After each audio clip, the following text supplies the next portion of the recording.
think all eyes are on the Canada real estate market right now. Till February that so far. Yeah, I Yeah. know. Okay. So so let's dig into that a little bit, because it sounds a little bit contradicting because the market's doing very well. But guys, you got to remember something. We're walking into the spring market. So typically speaking, the spring market does go up.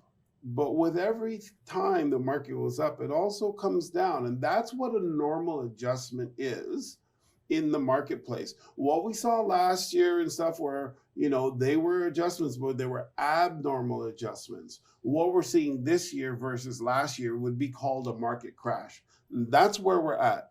But something to keep in mind. Right now, we're heading February we're in March now. That's the ramp up. March, April, May is usually kind of the ramp up.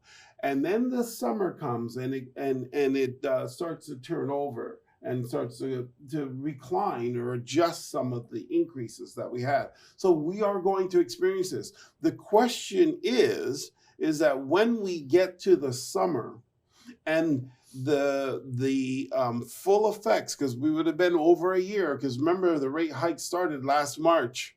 Yeah. So we're going to be over a year now of these hikes coming into play, and we are already seeing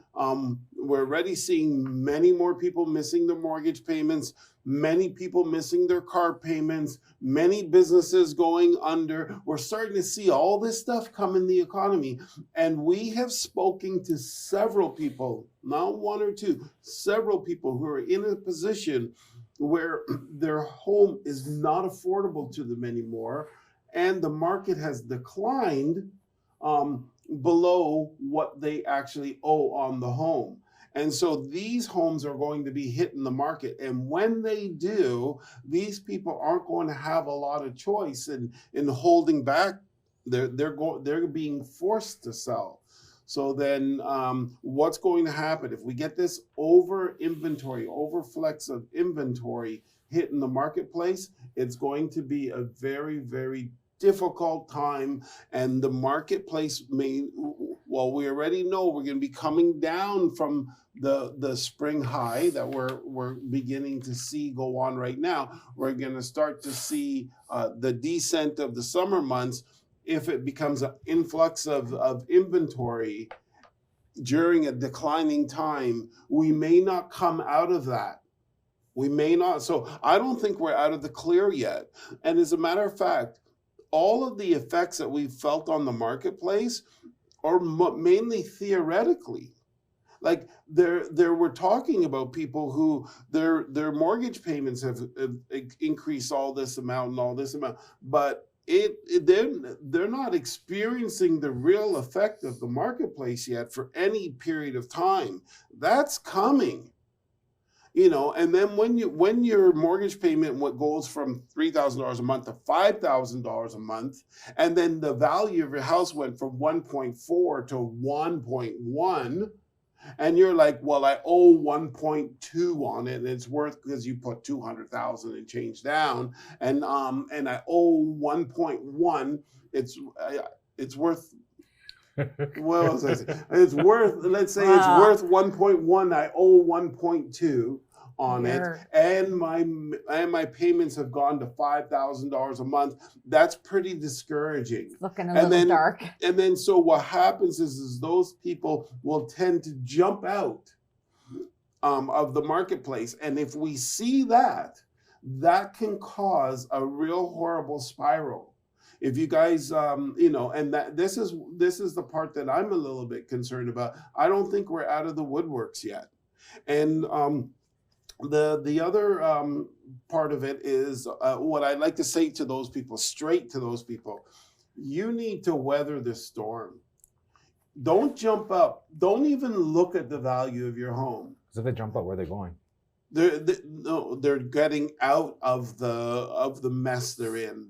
It's not where they're going. It's what they're running from something, not towards something, right? They're running from the payments of $5,000 a month and the fact that they have no equity in their home. They're $100,000 underwater in their home. Don't look at the value of your home. And I think Anthony has nailed it. Where are you running to? you're not running to anywhere because the rental market is horrible too. And then you're going to have bad credit because the exchange for the house and that you're going to take a loss. If you want to know what happened in history, go back to 1989, 1990, and you can follow that graph.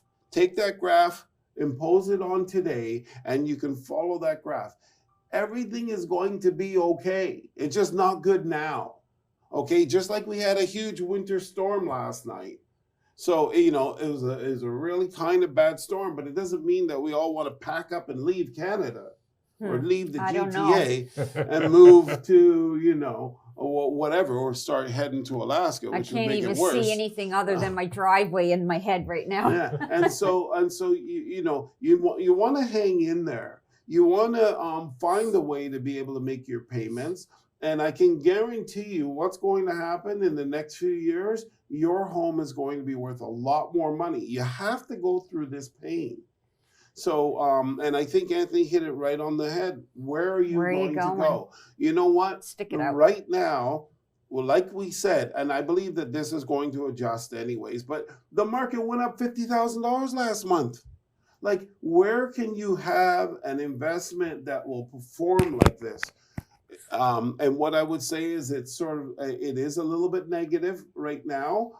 The market is negative, and I wanted to get into that. Do you guys have an article? I got a really quick one. I was to say is like going back on what Randy just said there is the fact that you're already in, even if it's kind of stressful on you now to stay in, it's super hard to get in, especially now with the prices being so high, right? You need at least, with most houses now around $1 million, you need at least $20,000 to get in a house, right? So if you sell your house and you just basically break even, let's say you don't lose anything, you break even.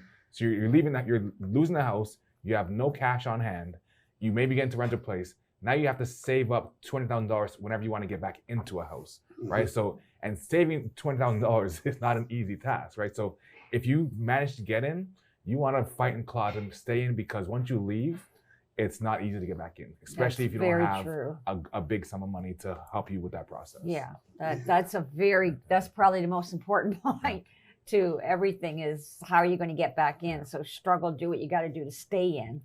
Because most people are struggling to try to get in, and you're at least there. Yeah, the payments, don't get me wrong, payments suck.